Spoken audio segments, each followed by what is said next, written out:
But on top of that, this is where in the show you can have like a gate will turn red and lock them in. So in mine, when people go through these gates, heroes will have innate abilities, as well as the government has now been slowly working on technology to analyze the construction and atmosphere and statistics of the gate, of like its transmissions, and judging from that with other gates, whether or not this gate will be open 5 days, 7 days, or what is behind it in intensity. They're learning technology, as well as there are players that can go through the gate, scout, and then get a reading of how strong the gate is, and then leave if they want to tell, and like put the gate on a registry of like, hey, this is what the gate is, who wants to come and do this gate. With that, that's how I got the gates set. To redshift them is, a gate is never redshifted, locked it out to where once you've gone through it and you redshift a gate, you can't leave. You can't leave until the boss is killed or you die. So when it's redshifted, I have a minimum of 4 people to a maximum of 8. So any gate could have a minimum of 4 to a maximum of 8. So you couldn't just send the military in to clear these gates, because you got to think, anything that the military sends in is going to be way underpowered. And while they could send in a tank with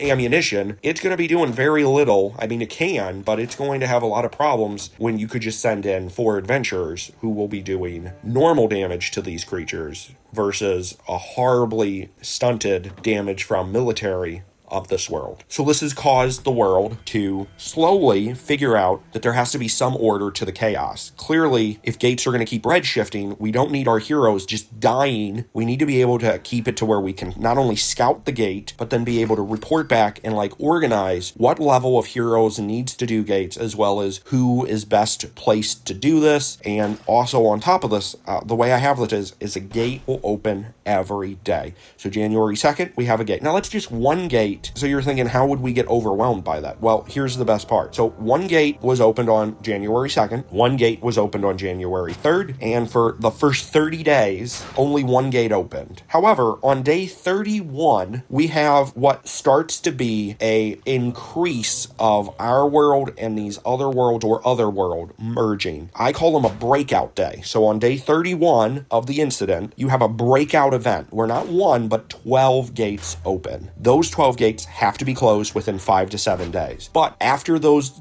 gates drop on day 31, day 32, any gates that was still open, well, guess what? You now have another gate formed, just like before. But instead of one gate opening, since the breakout event, now 2 gates form every day.